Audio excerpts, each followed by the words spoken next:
হরে কৃষ্ণ, রাধে রাধে। মৌমিতা পরিবারে আপনাদেরকে জানাই অনেক অনেক শুভেচ্ছা ও অভিনন্দন। আজকের আলোচ্য বিষয়টি হচ্ছে পার্শ্ব একাদশীর ব্রত কথা 2025। 4 সেপ্টেম্বর বৃহস্পতিবার এই ব্রত পালিত হবে। শ্রোতা বন্ধুরা, আজকের এই একাদশী ব্রত মাহাত্ম্য পাঠ আপনারা খুব মনোযোগ সহকারে কিন্তু শ্রবণ করুন। আপনাদের এই শ্রবণে অনেক ভালো লাগবে। হরে কৃষ্ণ, রাধে রাধে। ভাদ্র শুক্ল পক্ষিয়া পার্শ্ব একাদশী। ব্রহ্ম বৈবর্ত পুরাণে যুধিষ্ঠির শ্রীকৃষ্ণ সংবাদে বর্ণিত আছে। একদা যুধিষ্ঠির মহারাজ ভগবান শ্রীকৃষ্ণকে প্রশ্ন করলেন, হে কৃষ্ণ, এই ভাদ্র মাসের শুক্লপক্ষিয়া একাদশীর নাম কি? কি প্রকারে এই ব্রত পালন করতে হয়? এই ব্রত পালনের ফল কি? শ্রীকৃষ্ণ বললেন, এই ব্রত পুণ্য ফল প্রদায়িনী, স্বর্গ ও মোক্ষদায়িনী। এর মাহাত্ম্য শ্রবণে সকল পাপ বিনষ্ট হয়। এই একাদশীকে পার্শ্ব একাদশী বলা হয়। আবার এই একাদশীকে জয়ন্তী একাদশীও বলা হয়।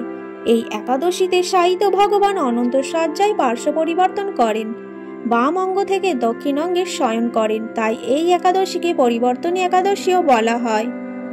যুধিষ্ঠির মহারাজ বললেন, হে জনার্দন, এই সকল কথা শুনে আমার বড় সন্দেহ হয়। আপনি কি রূপে শয়ন করেন, আবার কি রূপে বা পার্শ্ব পরিবর্তন করেন?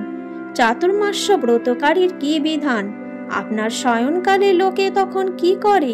আপনি বলি মহারাজকে কি জন্য বরুণ পাশে বেঁধেছিলেন? হে প্রভু, এই সকল বিষয় কৃপাপূর্বক আমাকে বলুন। শ্রীকৃষ্ণ বললেন, হে রাজন, ত্রেতা যুগে বলি নামে এক অসুরকুল জাত আমার ভক্ত ছিল। সে প্রতিদিন শ্রদ্ধাযুক্তভাবে বিভিন্ন মন্ত্র দ্বারা পূজা করত। ব্রাহ্মণগণ পূজা ও যজ্ঞাদিতে সাহায্য করত। কিছুদিন পর দেবরাজ ইন্দ্রের প্রতি দেশ করে দেবলোক জয় করে নিল। তখন ইন্দ্র ও অন্যান্য দেববৃন্দ স্বর্গরাজ্য হারা হয়ে আমার শরণাপন্ন হল। দেবমাতা অদিতির পয়ব্রত পালনে আমি তার পুত্ররূপে দেবকার্য সাধনের জন্য বামন রূপ ধরে বালক ব্রহ্মচারী বেশে তৎক্ষণাৎ বলির নিকট ভিক্ষা চাইলাম।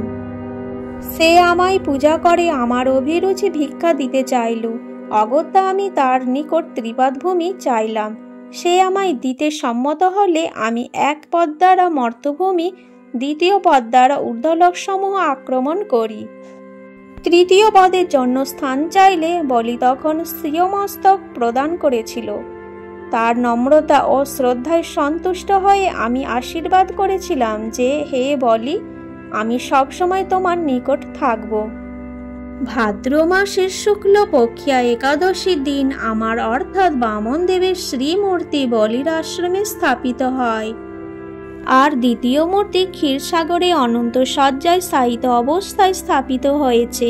তাহলে শয়ন থেকে উত্থান একাদশী এই 4 মাসকাল চাতুর্মাস্য পালন করতে হয়। এই একাদশী ব্রত পালনে ভববন্ধন ক্ষয় ও আমাতে ভক্তির উদয় হয়। অন্তে আমার ধাম প্রাপ্তি হয়। একাদশীর ব্রত মাহাত্ম্য পাঠ এখানেই শেষ হলো। এরপর আমরা জেনে নেব একাদশীর পরের দিন যে পারণের সময়। একাদশীর পরের দিন সকাল 5:20 থেকে 9:29 মধ্যেই।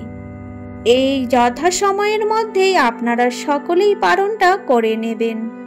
আজকের এই ভিডিওটি আমার এই পর্যন্তই থাকলো। সকলেই ভালো থাকবেন, সুস্থ থাকবেন এবং এই রকম আপনারা ভিডিও পেতে অবশ্যই চ্যানেলটিকে সাবস্ক্রাইব করে পাশে থাকা বেল আইকনটি ক্লিক করে রাখুন, যাতে আপনারা এই রকম ভিডিও খুব সহজেই পেয়ে যাবেন।